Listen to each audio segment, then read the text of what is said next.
United States Air Force is moving forward with the world's first sixth-generation fighter jet. Number sixth generation. Nothing in the world comes even close to it. And it'll be known as the F-47. The generals picked a title. And it's a beautiful number, F-47.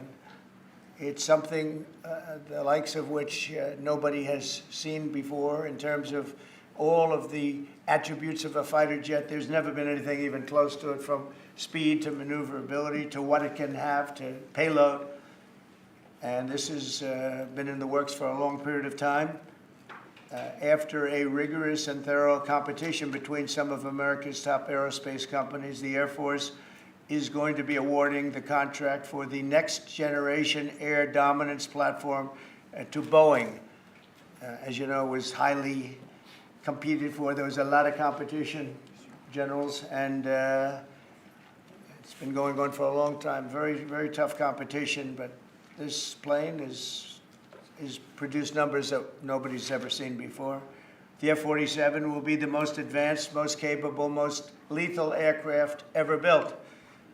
An experimental version of the plane has secretly been flying for almost 5 years, and we're confident that it massively overpowers the capabilities of any other nation. There's no other nation. We know every other plane. I've seen every one of them, and it's not even close. This is a next level. You know, level 5 is good. This is level 6, they say. The F-47 is equipped with state-of-the-art stealth technology. It's virtually unseeable and unprecedented power. It's got the most power of any jet of its kind ever made. Maneuverability, likewise, is there's never been anything like it, despite the power and speed. Its speed is top. It's over 2, which is something that you don't hear very often. America's enemies will never see it coming. Hopefully we won't have to use it for that purpose, but you have to have it. And if it ever happens, they won't know what the hell hit them. A new fleet of these magnificent planes will be built in the air during my administration over the next couple of years. It's ready to go. They've already built much of what has to be built in terms of production, including the sheds. We'll ensure that the USA continues to dominate the skies. We've given an order for a lot. We can't tell you the price because it would give way to some of the technology and some of the size of the plane, good-sized plane. This contract also represents a historic investment in our defense industrial base, helping to keep America at the cutting edge of aerospace and technology. Our allies are calling constantly. They want to buy them also, and certain allies will be selling them, perhaps toned-down versions. We like to tone them down about 10%, which probably makes sense because someday maybe they're not our allies, right? But I would like to ask Secretary Hegseth, who's doing a fantastic job. He's really been very inspiring in so many ways, and I must say that before he speaks, we have had record people wanting to join our military in the last 2.5 months, literally since this, I think probably since the election, November 5th, but especially since we came to office and since I announced Pete. He's young, he's smart, he's strong, he loves it, and they love him. But we've had record numbers of people wanting to join our military. Now, if you go back 6 months, it was the exact opposite. You had record numbers of people not wanting to join the military. Now you have record numbers of people wanting to be in our military. And that's a great honor. That shows you we're really on the right track. So, Pete, maybe you'd say a few words. Sure. Please. Well, Mr. President, this is a big day. This is a big day for our warfighters. This is a big day for our country, a big day in the world. The name of this program is the Next Generation of Air Dominance. And Mr. President, because of your leadership, your clarity, America is going to have generations in the future of air dominance because of this 6th generation fighter. We've had the F-15, we had the F-16, the F-18, the F-22, the F-35. Now we have the F-47, which sends a very direct, clear message to our allies that we're not going anywhere, and to our enemies that we will be able to project power around the globe unimpeded for generations to come. Mr. President, this is a gift to my kids and your kids, to my grandkids and your grandkids. This is a historic investment in the American military, in the American industrial base, in American industry that will help revive the warrior ethos inside our military, which we're doing, rebuild our military, which the previous administration did not do, by the way, Mr. President. They paused this program and were prepared to potentially scrap it. We know this is cheaper, longer range, and more stealthy. President Trump said we're reviving it and we're doing it. And then we are also going to reestablish deterrence. Under the previous administration, we looked like fools. Not anymore. President Trump has reestablished American leadership. The F-47 is part of it. And Mr. President, thank you for having the courage to do it and leading the way for all our warfighters. Thank you very much, Pete. One of the things I will say, but the generals are going to speak in just a couple of seconds, but this plane flies with drones. It flies with many, many drones, as many as you want, and it's a technology that's new, but it doesn't fly by itself. It flies with many drones, as many as we want, and that's something that no other plane can do. So I'd like to introduce, if I might, Air Force Chief of Staff General David Alvin, and also General Dale White, two incredible people that I've known over the years, but I got to know them really well over the last few months. And would you say a few words, please, General? Thank you very much, Mr. President. Mr. President, Mr. Secretary, thank you so much for your unwavering commitment to our military. I will say that this is a big day. This is a big day for our United States Air Force as well. You know, air dominance is not a birthright, but it's become synonymous with American air power. But air dominance needs to be earned every single day. And since the earliest days of aerial warfare, brave American airmen have jumped into their machines, taken to the air, and they've cleared the skies. And whether that be clearing the skies so we can rain down destruction on our enemies from above, or we can clear the path to the ground forces below. That's been our commitment to the fight, and that's really been our promise to America. And with this F-47 as the crown jewel in the next generation air dominance family of systems, we're going to be able to keep that promise well into the future.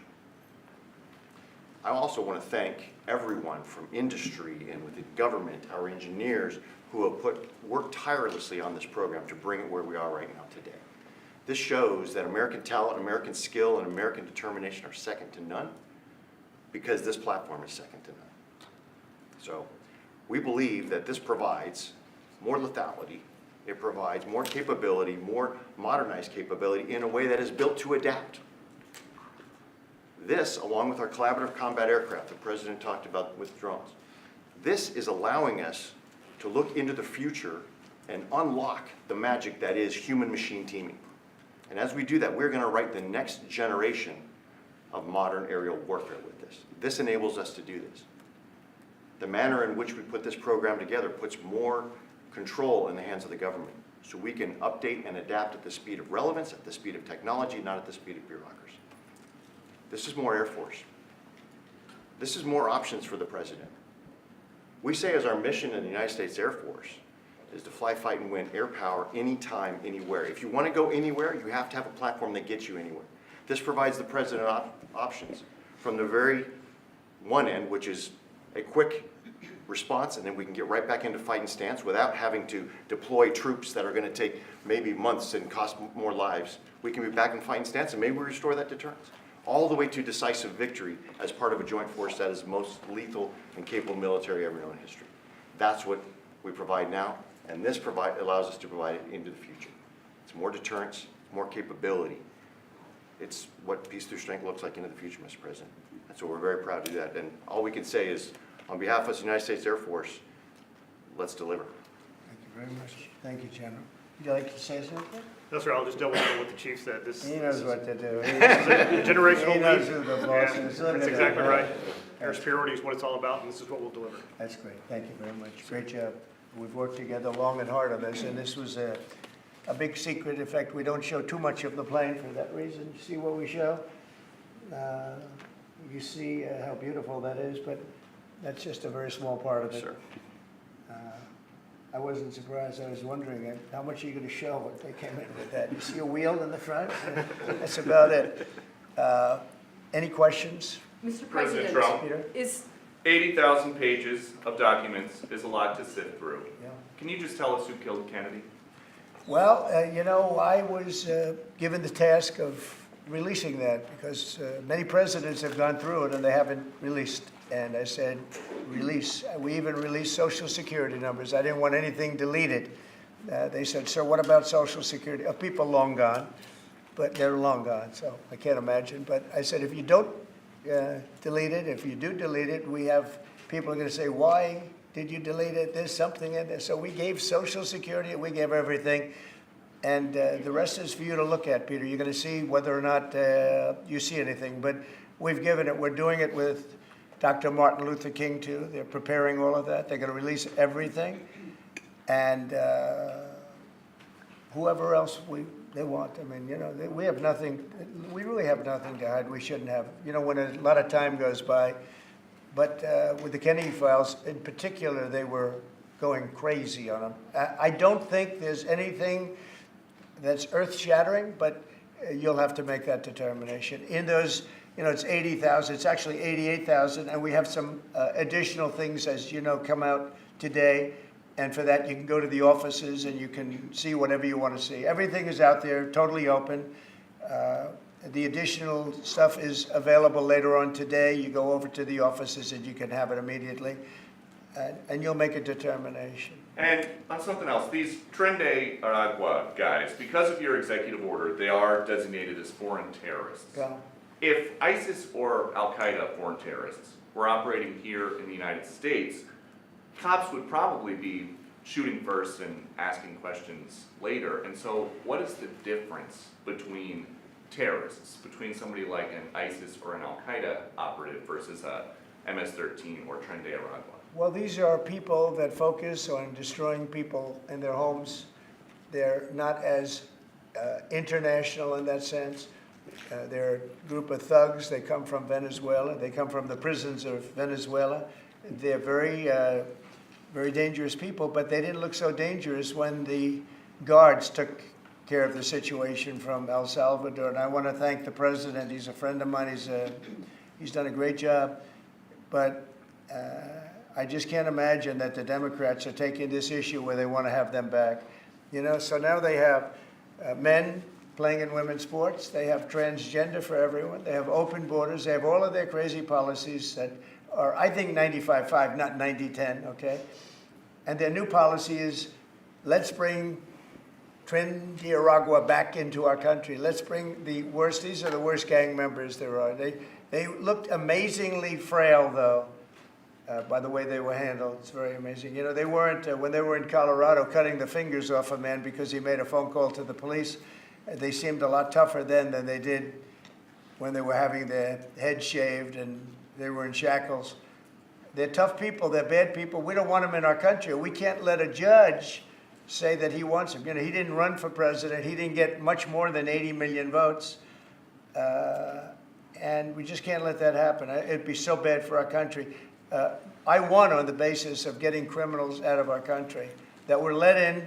It was called unforced error. They were let in by Biden, incompetently let in, and let in by the millions, actually. 21 million people. I believe it's 21 million.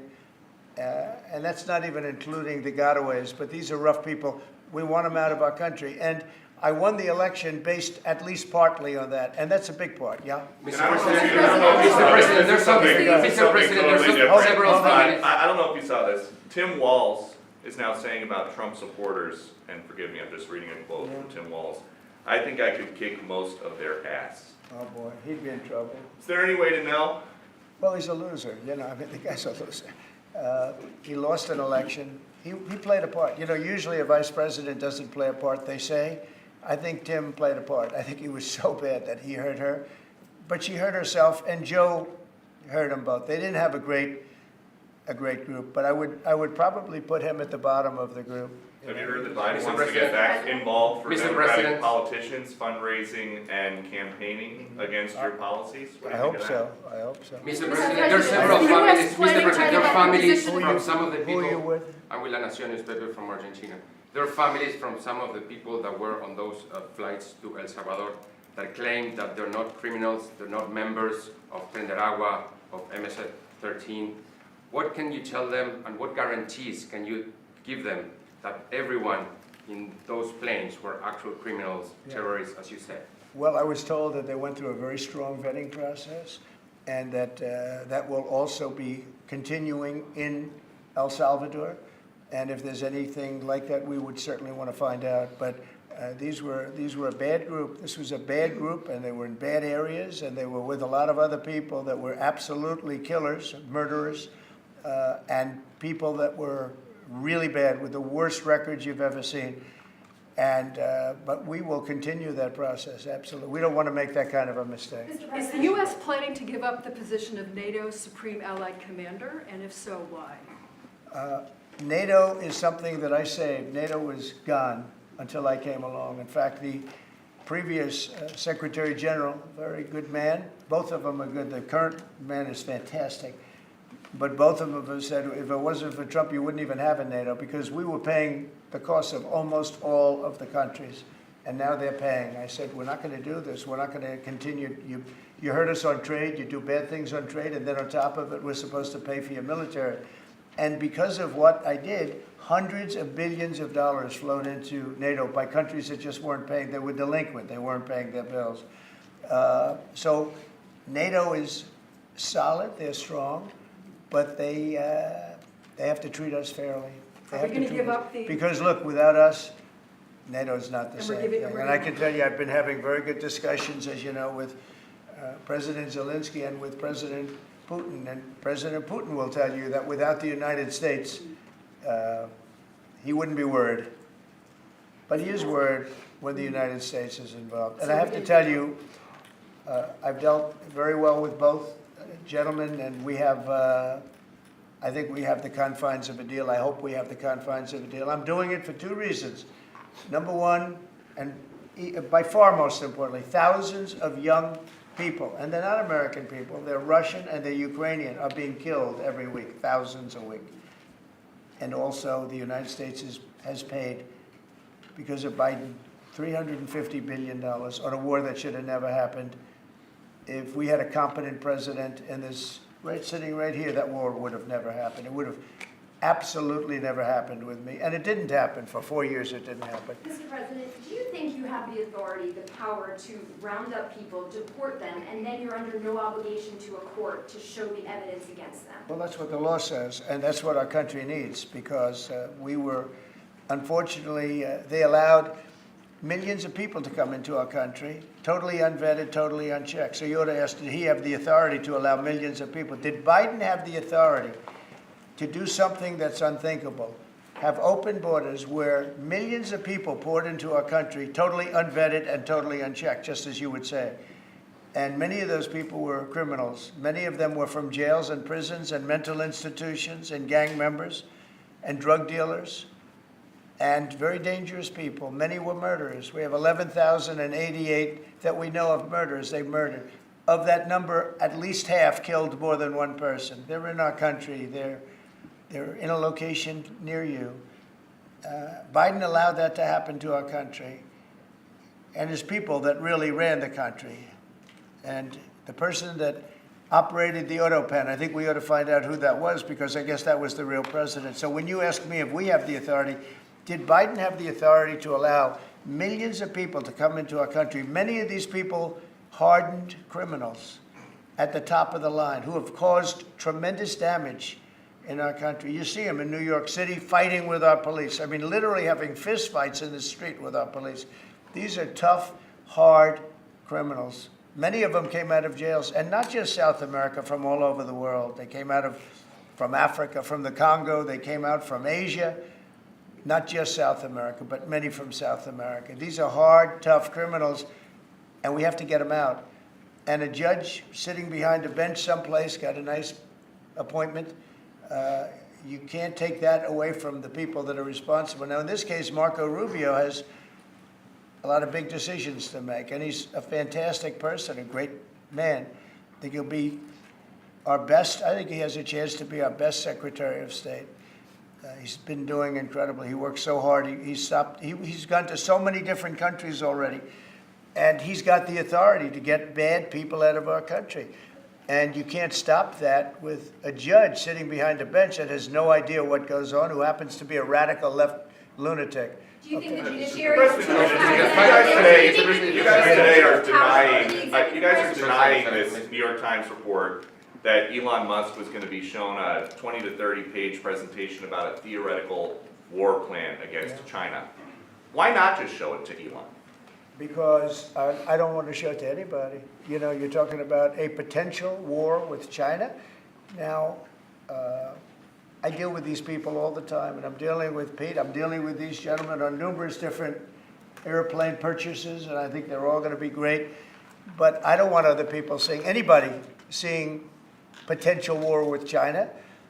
We don't want to have a potential war with China, but I can tell you if we did, we're very well equipped to handle it. But I don't want to show that to anybody. But certainly you wouldn't show it to a businessman who is helping us so much. He's a great patriot. He's paying a big price for helping us cut costs, and he's doing a great job. He's finding tremendous waste, fraud, and abuse.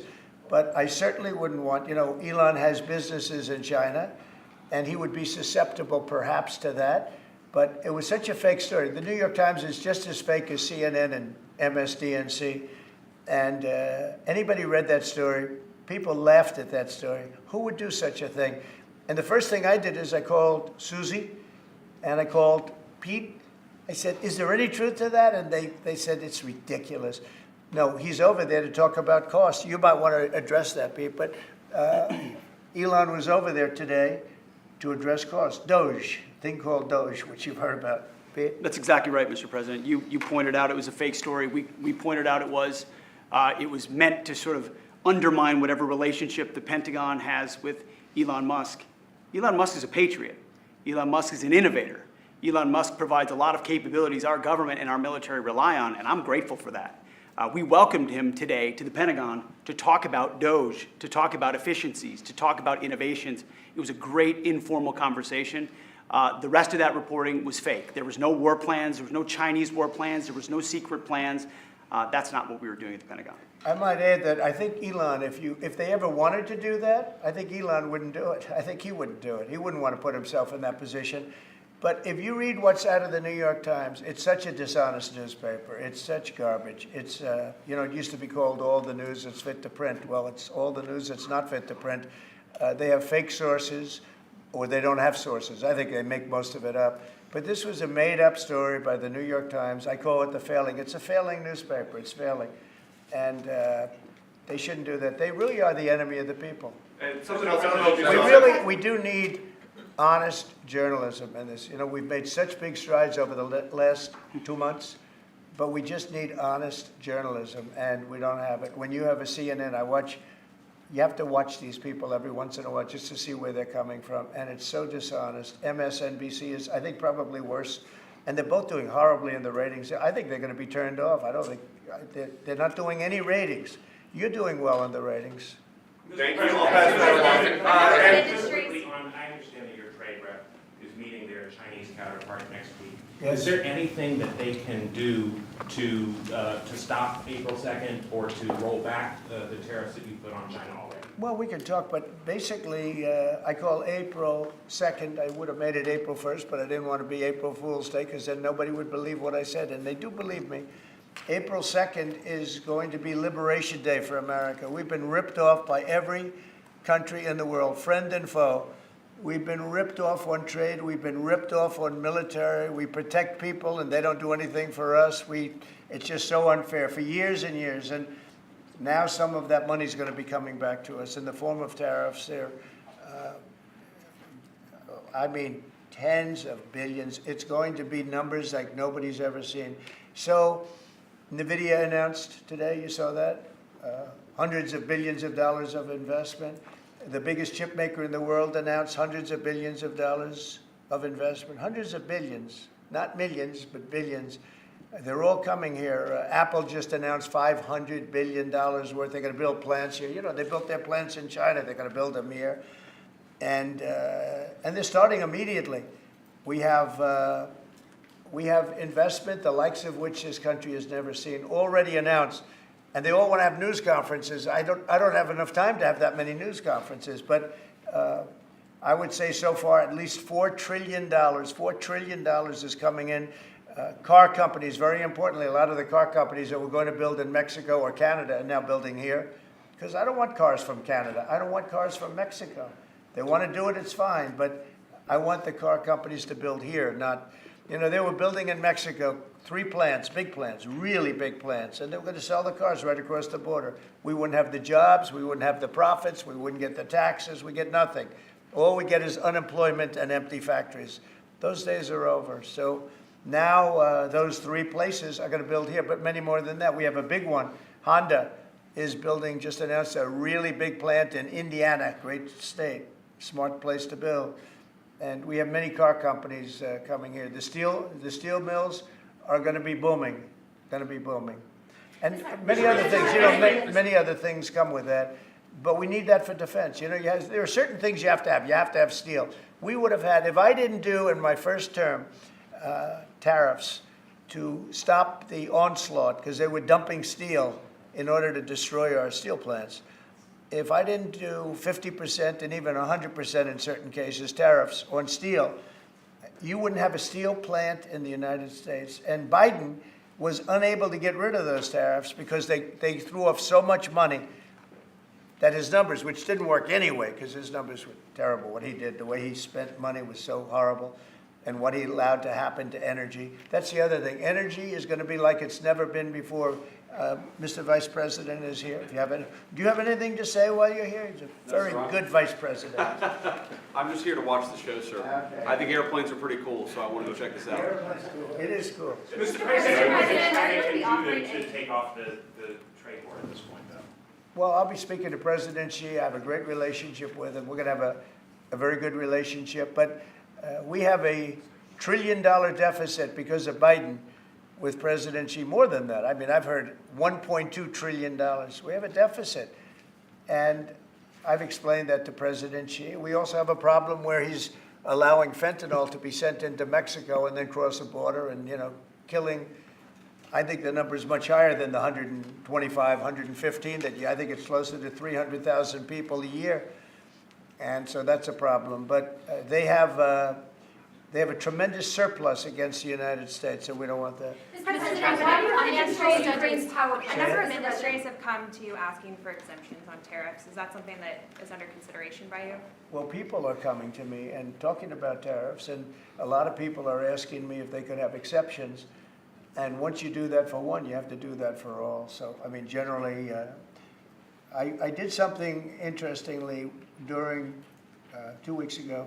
I gave the American car companies a break because it would have been unfair if I didn't. And everybody said, oh, he changed his mind on tariffs. I didn't change my mind. I helped our, you know, sort of big 3, big 4. I helped some of the American companies. And instead of taking it properly, they said, oh, he changed it. I don't change. But the word flexibility is an important word. Sometimes there's flexibility. So there'll be flexibility. But basically, it's reciprocal. So that if China's charging us 50% or 30% or 20%, and I don't mean China, I mean anybody, any country, Canada. Nobody knows that Canada's charging our dairy farmers. They have 270% tariffs. Nobody knows that. Nobody knows that. They have up to 400%. They have a couple of tariffs at 400%. Nobody knows that. Nobody talks about that. And remember, with Canada, we don't need their cars, we don't need their lumber, we don't need their energy, we don't need anything from Canada, and yet it costs us $200 billion a year in subsidy to keep Canada afloat. So when I say they should be a state, I mean that. I really mean that. Because we can't be expected to carry a country that is right next to us on our border. It would be a great state. It would be a cherished state. The taxes for Canadian citizens would go down in less than half. They don't spend money on military because they think we're going to protect them. There are many things that they do, like icebreakers. They want us to provide icebreakers for them. Oh, that's wonderful. So the Canada, they're very tough traders too. I want to just tell you, of all the people, they're tough traders. They trade very tough. And, you know, the expression I use is, some people don't have the cards. I used that expression about a week and a half ago, right? Somebody was negotiating who didn't have the cards, who's now, I think, saying that he wants to do it, and I think we're going to have a big deal on that very special something. We got to make a deal on that. But Canada has been a very nasty negotiator against the United States, took advantage of the United States for a long time. But nobody knows that they were getting 270% tariffs on dairy products. Mr. President, I follow up on Canada, and I don't think I've heard you say this in all of the talk about Canada becoming the 51st state. Are you concerned that if they became the 51st state, they would be a very, very blue state? Very, very big and very, very blue. No, there might be, but it would, you know, you have that artificial line that goes, that straight artificial, that looked like it was drawn by a ruler. Somebody with I don't mean a ruler like a king, I mean like a ruler, this way. And it's just an artificial line that was drawn in the sand or in the ice. And you know, and can I tell you, Peter, just, you add that to this country, what a beautiful landmass, the most beautiful landmass anywhere in the world. And it was just cut off for whatever reason. It would be great. Now, is it liberal? Maybe. But, you know, a conservative, until I got involved, because I don't care who wins up there. I frankly probably would do better with the liberal than the conservative, if you want to know the truth. But just a little while ago, before I got involved and totally changed the election, which I don't care about, probably it's to our advantage, actually. But the conservative was leading against, I call him Governor Trudeau. The conservative was leading by 35 points. So, you know, so I don't know about that. I think Canada is a place like a lot of other places. If you have a good candidate, the candidate's going to win. And I don't know if you see this, but the two astronauts that you just helped save from space, they didn't get any overtime pay for all that extra time. They got $5 a day per diem. Oh. For 286 days, that is $1,430 in extra pay. Is there anything the administration can do to get them, to make them whole? Well, nobody's ever mentioned this to me. If I have to, I'll pay it out of my own pocket, okay? I'll get it for them. Mr. President, I'll follow up on the I'll take care of that. I like that. I think that's, I'll pay it right out of my, is that all? That's not a lot for what they had to go through. And I want to thank Elon Musk, by the way, because think if we don't have him. You know, there's only so long, even though they're in the capsule up there, that the body starts to deteriorate after 9 or 10 months and gets really bad after 14, 15 months with the bones and the blood and all the things that you've been reporting on very well. And if we don't have Elon, they could be up there a long time. Who else is going to get him? And I just want to thank him. He's going through a lot, what they're doing to him. And these people are going to be caught, and they're going to be caught, and they're going to be prosecuted. And from what they tell me, I see this just by watching your programs and reading the news, but from what they tell me, they could get 20 years in jail, and they'll get it. I'll tell you, there's going to be no leniency, and there'll be no pardons. I can tell you that right And now. you said this morning 20 years in jail, and then maybe you said this morning 20 years in jail, and then maybe they'll go to one of these prisons in El Salvador. Do you think with the way that the judges have been issuing injunctions, it would be easier or harder to send these Tesla domestic terrorists to a jail in El Salvador than these MS-13 or Tren de Aragua guys? Well, I view these people as terrorists just like others. These are, when I looked at those showrooms burning and those cars, not one or two, like 7, 8, 10 burning, exploding all over the place. These are terrorists. You didn't have that on January 6th, I can tell you. You didn't have anything like that on January 6th, which is sort of amazing because on January 6th, the Democrats were talking. Nobody was killed other than a very beautiful young woman, Ashley Babbitt. Nobody was killed. And you look at what's going on now with these terrorists. These are terrorists, and that's an organized event. You know, take a look at their signs. Take a look. They're all made by the same sign company. A nice, expensive job. Now, these are the people that finance it are, in my opinion, in just as big a trouble as the people that are setting the match and setting the fires. So we'll see. It's under very serious investigation by the FBI and by the Justice Department. These people are terrorists. Okay. Yeah, go ahead, behind you, please. Deal with Ukraine. Mr. President, what do you say to American military families who are seeing Elon Musk at the Pentagon today, are hearing about Defense Department cuts, and their thoughts are immediately going to the safety of their loved ones who are currently deployed. Well, we're making our country strong. And when they see a thing like that and they hear that story about Elon and China, what they should do is realize that the New York Times is a corrupt institution, because I think they're the ones. They knew that story wasn't true. Nobody believed that story. People that, when I first called, they laughed when they heard this story. Nobody believed it, that the Pentagon was giving him a briefing on what war with China would look like, and he has business. No, they made that up because it's a good story to make up. They're very dishonest people. Look, I have it with the Times, and you'll see more and more of it. To me, it's a very, very dishonest organization. But a story like that is made up. It's total fiction. And I just wanted to make sure.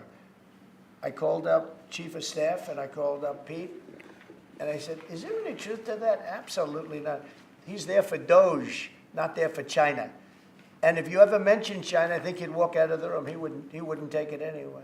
So it's just a made-up story. Nobody's taken better care of the military. One of the things that I know that Pete's doing is he's talking about a lot of the civilian staff, and we're going to get them other jobs. You know, we're going to have a lot of jobs in this country, but we don't want to have wasteful jobs. We want to have meaningful jobs. And those were wasteful jobs. Those are jobs that not only military, but jobs where people don't show up. You take a look at Department of Education. I've never seen so many buildings with the names on it. You go past one after another Department of Education, and they're empty. The people don't show up. You know why? Because they have other jobs, because they're playing golf, or they're playing something, they're doing something. And we have a lot of great people, but we have to move that back to the States. We're going to make our country strong, and we're going to get people much better jobs, because we have companies moving into our country, the likes of which we've never seen before. Nothing like this has happened. And it's automatic. They don't want to pay the tariffs. How do you avoid paying the tariffs? You build your plant in the United States, and it's a beautiful thing to see. I see it. So far, I would say $4 trillion. Nobody's ever heard of them. No country's ever heard of numbers like that. $4 trillion, and those are the best ones. The biggest, best chip maker in the world. I'm not a fan of the CHIP Act, where you give billions of dollars away to companies that don't need it, and it won't bring them here. I'm giving nothing away. All they're doing is coming here. They're building because they want to avoid. Remember this on the tariffs, too, because that's going to be, Liberation Day, April 2nd. It's reciprocal. If they charge us, we charge them. So somebody say, well, how much are the tariffs? Very fair. If India, as an example, has been very bad to us on tariffs, they charge 100%, 200%, whatever they charge. Now, Europe just announced they're lowering the tariffs on cars. We charge, like a joke, 2.5%. That's what this country charges. Europe just announced that they're reducing their tariffs on cars to 2.5%. It's nice. But they also have non-monetary tariffs, where they make it impossible for the cars to get in, even without the dollars on them and the dollar signs. It's called a non-monetary tariff, where they put on controls where no matter what happens, because they don't want cars, they don't want the American car in their market, and yet they send us millions of cars. They send us big agriculture. They don't want our agriculture. They don't want anything from us. European Union's very tough, but now it's fair. So whatever they do to us, we do to them. As Russia continues to attack Ukraine, are you planning to impose any sort of Well, sanctions? they're fighting against each other. Yeah, I think we have a ceasefire on a lot of areas, and so far that's all held very well. And getting that ceasefire, they had a lot of guns pointing at each other. You had some soldiers, unfortunately, surrounded by other soldiers, and they are going to be, I believe we're going to pretty soon have a full ceasefire, and then we're going to have a contract. And the contract's being negotiated, the contract in terms of dividing up the lands, et cetera, it's being negotiated as we speak. What do you say to critics who say that your actions towards law firms amount to coercion? Well, the law firms all want to make deals. You mean the law firms that we're going after, that went after me for 4 years, ruthlessly, violently, illegally? You mean, are those the law firms you're talking about? They're not babies. They're very sophisticated people. Those law firms did bad things, bad things. They went after me for years. Russia hoax, all a hoax. It was a hoax. It was Hunter Biden's laptop. It didn't come out of Russia, by the way. It was came out of his bedroom. It was all a hoax, developed by Democrats. Hillary, I don't think Biden did, because I don't think Biden knows what the hell he's doing, frankly, based on everything I see. I've seen things since being here that are so sad, what he's done to this country, what he and they did to this country, those people that surrounded him, who, by the way, are radical left but smart. He's not smart. He was never smart. But these are radical left, smart people. They totally controlled him. He did whatever they told him to do. And it's a shame. It's so sad to see what happened, what they've done to this country, both not only the inflation you saw, but allowing millions and millions of criminals into our country. That's an inexcusable act. And many other things besides that. Thank you very much, everybody. Thank you. Thank you, everybody. Thank you very much. Thank you, guys. David, need a hand? Good question.